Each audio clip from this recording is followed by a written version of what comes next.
possibilidade e o meu quadro é minúsculo, né? Eu não tenho como fazer isso. Então eu vou discutir as características de um, discutir as características de outro. Então, à medida que eu falo, é importante que você anote, para depois você fazer um quadro comparativo entre os dois. E eu vou ver se eu mando posteriormente um quadro comparativo para vocês, tá bom? Para que vocês possam ter acesso a até visualizar isso de forma melhor, tá? Vou procurar na internet, ver se eu acho um quadrozinho comparativo. Se eu não achar, eu mesmo elaboro um para vocês, tá bom? Olha, o modelo norte-americano, tá? Ele é o modelo do caso concreto, tá? É um modelo que surge na jurisprudência, tá certo? E aí o modelo norte-americano, ele é chamado, pessoal, de controle incidental. Parece muitas vezes seguida da expressãozinha em latim, incidenter tantum, controle incidental ou incidenter tantum. Sabe por quê? Porque a declaração da inconstitucionalidade, ela é um acidente no curso do processo, tá? Lembra do processo do William Marbury contra o Madison para tomar a posse dele como juiz? Está aqui o processo, tá? E, assim, durante o processo, ele conta a história dele todinha, que ele foi nomeado e tal, e ele pede para tomar posse com base na lei tal, na lei X, por exemplo, né? Naquela lei judiciária. Mas em nenhum momento lá no pedido dele, na causa de pedir, na causa petende, lá na formulação do pedido da petição dele, ele pede que se declare inconstitucionalidade.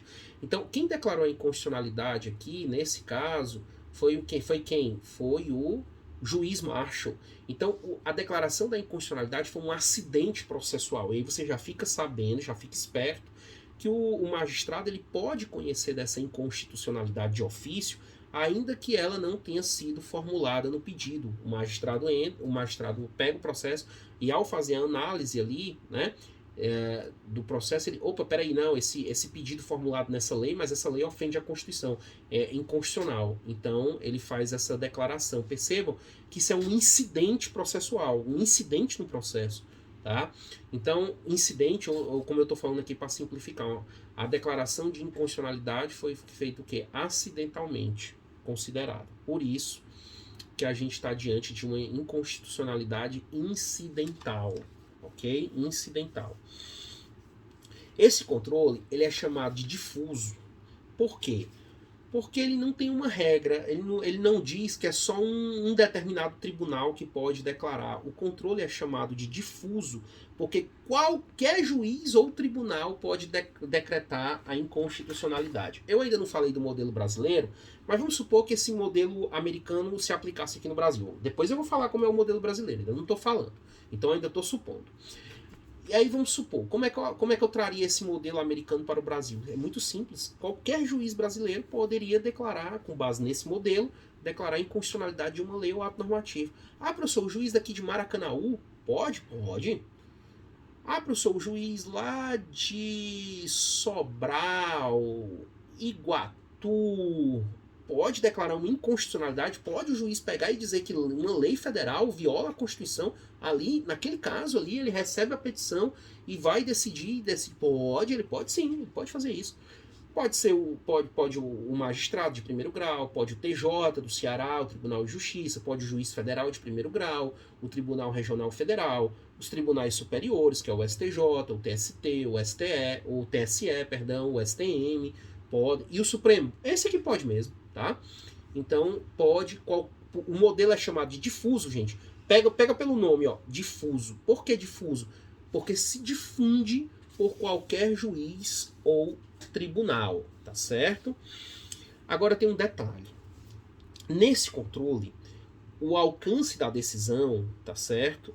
É um alcance interpartes. O que significa um alcance interpartes? É que quando esse juiz declara a inconstitucionalidade, ele não declara para todo o Brasil, não, para toda a situação daquela, não. Só vai servir para aquele caso. Então a gente vai imaginar o seguinte: se o nosso colega Robson Bezerra Mota, ele ingressa com uma ação judicial, o juiz declara ali a inconstitucionalidade, o juiz declara, aquela declaração de inconstitucionalidade vai afetar o Robson Bezerra Mota. Se o Edson Carvalho Bezerra tiver uma mesma situação jurídica, ele pode até utilizar como base ali a decisão do amigo Robson. Mas se for distribuída, por exemplo, para outro juiz, não necessariamente implica que aquele juiz entenda pela inconstitucionalidade. Funciona dessa forma. Porque o efeito da decisão é inter partes, apenas para quem está no litígio, quem está envolvido no litígio. Por isso que é inter partes. E assim, o alcance temporal dela, né, temporal, via de regra, uma decisão no controle difuso, chamado difuso, ela tem o efeito inter partes e a eficácia da decisão é o quê? Ex tunc. Ex tunc aqui retroage, tá? A origem do ato, porque o ato, assim pensado pelos americanos, né, o ato declarado inconstitucional nos Estados Unidos, ele retroage à origem, porque como o ato é inconstitucional, na sua origem, dele não devem se originar direitos, mas pode comportar uma chamada modulação de efeitos. A modulação de efeitos diz respeito a partir de que momento aquela decisão vai valer. Via de regra, em controle difuso, retroage à origem, tá? Mas ela pode ser ex nunc, que é desde então, de agora em diante, vai ter o efeito ex nunc, e pode ter um efeito também, que é o que se chama de efeito prospectivo, ou um efeito para o futuro, em algum momento, em alguma data, que essa decisão ela venha a ser fixada. Essas são características gerais do controle difuso, do controle norte-americano do controle difuso, que é o controle do caso concreto, do chamado judicial review, tá? Que é o controle difuso norte-americano. Esse é um modelo de controle, tá certo? Aí nós vamos ter agora, tá, um outro modelo de controle de constitucionalidade, que é esse modelo que eu já anunciei para vocês, o modelo austríaco-europeu. O modelo austríaco-europeu é um pouquinho diferente, tá certo? Primeiro, gente, que esse sistema europeu ele já surge na Constituição da Áustria, então ele está o quê? Ele está ali dentro de uma distribuição legislativa. Legislativo está sendo organizado, tá certo? Então vamos lá. Esse controle, enquanto que o controle americano... Eu vou fazer uma comparação... Agora que eu já falei do americano, eu vou ficar comparando os dois para ver se facilita para vocês, tá bom? Enquanto que o controle norte-americano difuso é aquele controle que eu falei que era incidental, era um incidente no curso do processo, o controle austríaco, europeu, ele é chamado de principal, gente, principal. Porque a declaração da inconstitucionalidade é o objeto da própria ação. Eu vou tentar simplificar isso. No controle difuso que eu falei agora há pouco, Robson ingressa com uma ação contra o Edson. Ok? Então percebam que há um litígio, existem partes envolvidas aqui. Tá? Tem um litígio em curso. Então, direitos subjetivos aqui sendo discutidos. Tá bom? E aí o juiz declara assim, um ou outro, né, ou seja o Robson como autor da ação, seja o Edson que contesta a ação, apresentam argumentos e o juiz entende pela inconstitucionalidade, afasta a aplicação de uma lei, seja apresentada pelo Robson, seja apresentada pelo Edson, e aí tem uma declaração de inconstitucionalidade incidental, tá certo? Atenta para isso. Mas isso é no modelo americano, no modelo difuso. Mas no modelo austríaco-europeu é muito diferente. Porque é o seguinte, não existem partes. Não existem partes. Vão existir o quê? Interessados, ou melhor, legitimados. Não é todo mundo, mas assim, um rol de legitimados que vai existir, que vai ser definido que vai estar definido na Constituição.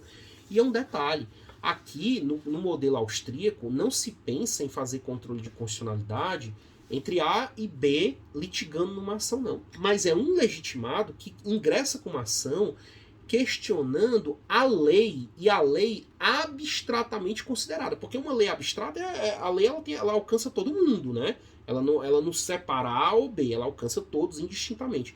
Então, o legitimado, ele faz o seguinte: o legitimado ingressa com a ação, o legitimado ingressa com a ação, e o pedido dele já é a própria declaração de inconstitucionalidade da lei. Por isso que o controle é principal e não incidental, como sugere o norte-americano. Tá? É muito importante saber disso. Enquanto que o norte-americano é chamado de difuso, porque qualquer juiz se difunde por qualquer juiz ou tribunal, o europeu, o austríaco, é chamado de controle concentrado. Um bisuzinho para você entender o concentrado. É concentrado porque ele se concentra em um tribunal. Ah, professor, não é mais qualquer juiz. Não, não é mais qualquer juiz ou tribunal. A Constituição tem que dizer que tribunal, que corte é que ficará responsável por fazer esse controle de constitucionalidade. Aí vem um detalhe aqui, um adendo a essa explicação, uma curiosidade. Vários países europeus, exemplo, Portugal, Espanha, tá? A própria Áustria, a Alemanha, entre outros, são países que têm uma organização judiciária um pouco diferente da nossa. Porque lá, desde essa tradição inaugurada pela Constituição Austríaca, eles passaram a criar um tribunal constitucional, tá certo? Tribunal constitucional, para julgar essas questões, tá certo? Separado. Aí, às vezes, a gente não consegue enxergar isso, por quê? Porque no nosso caso, se você volta para o sistema brasileiro, tá? Nós temos um Supremo Tribunal Federal, que é uma corte constitucional, mas o nosso Supremo Tribunal Federal, ele também é uma corte recursal, porque julga demandas originadas de outras instâncias, e porque ele também é uma corte originária, porque ele também existem ações que já iniciam no próprio Supremo. Então o nosso Supremo abarca essas três situações, enquanto nesses modelos, nesses países que eu citei o exemplo, você tem um tribunal só para isso, para analisar essas questões relativas a controle de constitucionalidade, né, direitos fundamentais, enfim. Você tem uma corte separada só para isso. Tá? Então, esse controle europeu, ele vai ter essa característica de ser concentrado em um tribunal. Tá? Se concentra em um tribunal. Ok? Depois eu vou falar como é que funciona tudo no Brasil. Tá? E aí um detalhe muito interessante. Enquanto que no controle norte-americano, lembra que eu usei o Hobson aqui e o Watson, né? A declaração de inconstitucionalidade ela tem um efeito interpartes entre as partes envolvidas no litígio. O modelo austríaco ou europeu, ele já tem uma eficácia da decisão, gente, erga omnes. Ou seja, abarca todo mundo. Supondo que um legitimado ingressa, tá aí, um legitimado ingressa com uma ação direta de inconstitucionalidade, essa ação é julgada procedente, o tribunal declara a inconstitucionalidade da lei, essa decisão ela vai valer só para quem ingressou com a ação? Não. Ela vai valer para todo mundo, ela vai afetar todas as pessoas, por isso que a eficácia dela é erga omnes. Por que isso? Por que ela pega todos indistintamente? Simples, pessoal, porque lembra que o pedido principal era a declaração de inconstitucionalidade, tá? O pedido principal era a declaração de inconstitucionalidade. Se o pedido principal era a declaração de inconstitucionalidade, você questionava a lei em abstrato, logo a ilação, a conclusão que você vai tirar daí é que se a lei é abstratamente considerada um artigo, um inciso, um dispositivo foi declarado inconstitucional, isso vai afetar todo mundo que porventura se enquadra naquela situação. Por quê? Porque a lei, a característica da lei é o quê? Ser geral e abstrata. Tá? Pronto. Então, isso aí é um aspecto geral que tem o controle concentrado, diferente de um aspecto mais casual que tem o modelo difuso norte-americano. E para terminar, falando da modulação dos efeitos dessa decisão. O tribunal que declara inconstitucionalidade, ele vai dizer a partir de que momento a sua decisão vai valer. A decisão vai valer de agora em diante? Beleza. A decisão vai valer, vai retroagir a origem do ato? Tudo bem? Ele tem esse poder. Ou a decisão valerá em algum momento que ele julgue oportuno, tá? Ou seja, um momento daqui para frente, que é a eficácia pró-futuro, ou que a gente também chama na doutrina constitucional de decisão com efeitos prospectivos, tá certo? E para terminar aqui essa nossa aula de hoje, eu vou falar apenas dos do sistema francês, que, como eu disse para vocês, não fez escola. Esses dois modelos que eu mencionei agora há pouco, gente, eles são exemplos de modelos de controle jurisdicional, feito por um órgão do Poder Judiciário, tá certo? Um juiz é um órgão, um tribunal é um órgão. Agora, alguns países, eles fizeram, ao longo da sua história, por uma opção de um controle político. Isso é uma opção de cada país, é o que a sua Constituição vai determinar, né? A Constituição, ela tem como titular o povo, né? O povo é o titular do poder político, então muitas vezes a Constituição é ela própria que vai definir esses rumos aí que vão ser seguidos. E aí o sistema francês é um clássico exemplo de controle político, porque está fora do poder judiciário, é um controle. Esse controle ele funciona assim. Primeiro, lá na Constituição francesa, que é a Constituição atual, que é a Constituição de 1958, ela criou um conselho constitucional, que a esse conselho é que cabe declarar a inconstitucionalidade de uma lei. Esse conselho constitucional pode se manifestar previamente, antes da lei entrar em vigor, pode se manifestar de forma repressiva depois que a lei entra em vigor, e esse conselho se manifesta acerca da constitucionalidade ou não dela. Tá? Por que é um sistema político? Porque está fora do poder judiciário. Ele é feito entre o executivo e o legislativo. É assim. O presidente da República escolhe 3 membros para participar desse Conselho Constitucional, a Assembleia Francesa mais 3 e o Senado francês mais 3. Certo? Aí você vai ter 9 membros, mas não termina por aí. São esses 9 membros, mais todos os ex-presidentes da França vão ter assento nesse Conselho Constitucional. Todos os ex-presidentes que estiverem vivos, claro, né? Eles participam também como membros natos e se manifestam nesse conselho. E como eu disse, esse conselho vai analisar uma lei, seja antes de entrar em vigor, ou seja, posteriormente, tá certo? Então, é chamado de controle político, porque está fora, não é feito por um órgão do Poder Judiciário, tá? E sim por membros dos poderes eletivos, que é o executivo e é o legislativo, tá certo? Quando você fala em controle político, não é tão incomum. Por exemplo, as constituições da ex-União Soviética também tinham um controle político de constitucionalidade, não era um controle propriamente jurídico, tá certo? Bom, eu falei desses sistemas agora, né?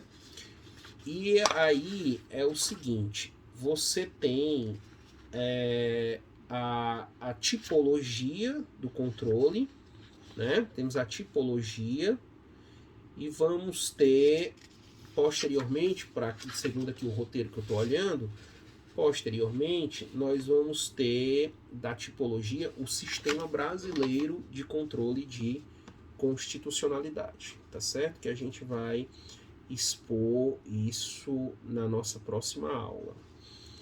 Pessoal,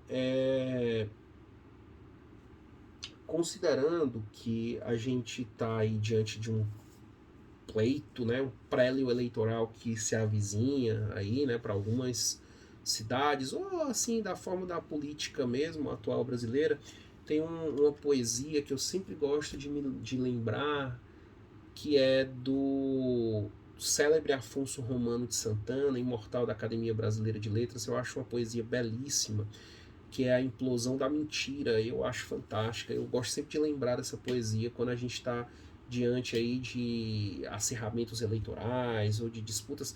E aí pouco me importa o espectro ideológico, se é de direita, se é de esquerda, não é esse e nem me interessa esse debate. Nem eu sei o que eu fosse de esquerda ou de direita, eu ainda não consegui me identificar, porque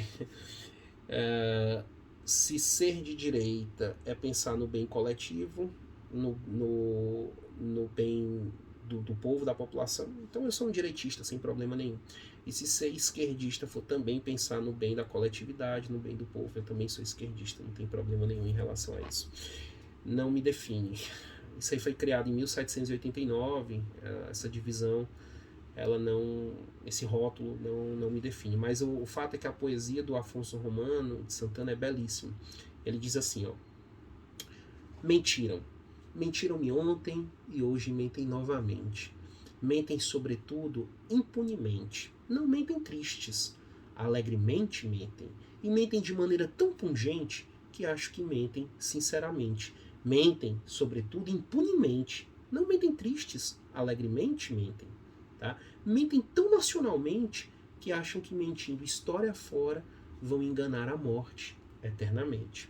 Mentem, mentem e calam, mas suas frases falam e desfilam de tal modo nuas que mesmo um cego pode ver a verdade em trapos pelas ruas. Eu sei que a verdade é difícil e para alguns é cara e escura, mas não se chega à verdade pela mentira, nem à democracia pela ditadura, tá? Tenham todos aí uma ótima semana e a gente volta a se encontrar aí na nossa próxima aula de Direito Constitucional. Tá quase terminando, tá bom? Um grande abraço a todos. Bons estudos.